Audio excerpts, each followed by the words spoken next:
Welcome back to Inside Guelph. It's the season to get out on the bikes, and join us now. It's Bruce Wilson. How are you? I'm very well, thanks. Good to have you here. And by bikes, I mean motorized bikes. Motorcycles. Okay, motorcycles. When does the season start? You know, lessons are starting in the next week or two.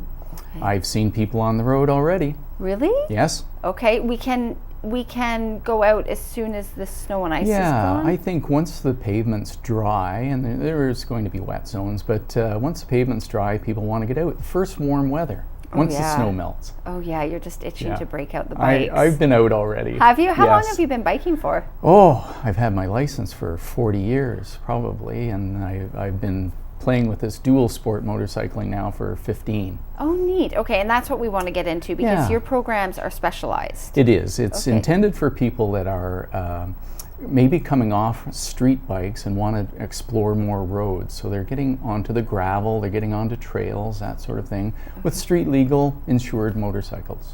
Okay, what's the difference? I think of a motorcycle as big, heavy. Well, a lot of people picture the Ewan McGregor, Charlie Boorman round the world type trip, where the bikes are fairly tall. They usually have aggressive, kind of knobby tires, and they tend not to go very fast. And that's a security thing for a lot of people. We're not racing. We're often only in first and second gear when we're taking on the trails. It's neat. We're looking at pictures on air right now, which look gorgeous. Yeah. I think that was someone on a beach as well.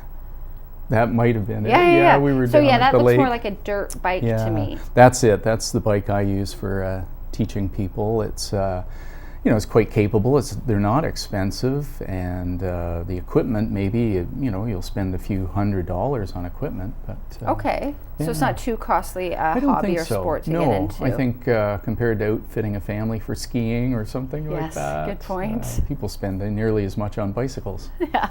Okay, so when we talk, as soon as I've never been. I was on a motorcycle once when I was a teenager, and I was grounded 4 months.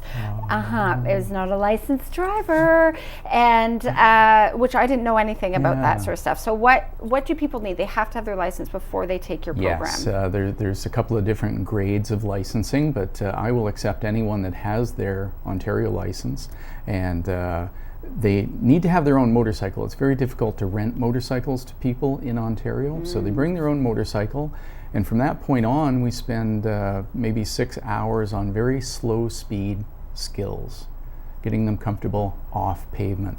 And once we're at that point, I'll take them out on the trails and gravel roads and get them comfortable with their new skills. Okay, so as a non-motorcyclist, as soon as I hear gravel, I definitely get nervous. I think about skidding out. Is that what you're finding with your clients? That's the anticipation, yes. But very quickly we learn that controlling that is straightforward. Particularly people worry about the front tire being, loose and sliding out from under them. And it's so easy actually to manage that.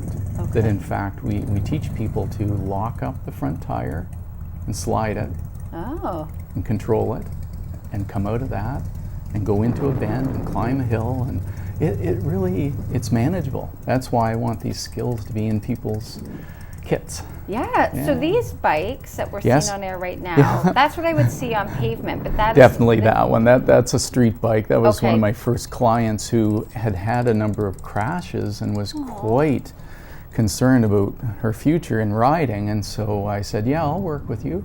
We got her to the point where she's amazing. She's a great rider. Took 2 days, but we worked on some basic skills that she was missing, and a lot of it, and this is something I do for everyone, is I make sure they fit their motorcycle, adjusting the bars and where the levers are and how to get your feet positioned properly. Critical. You don't want to have to worry about it when you're on a trail. You want to be comfortable as you would be with skis, as you would be with a tennis racket.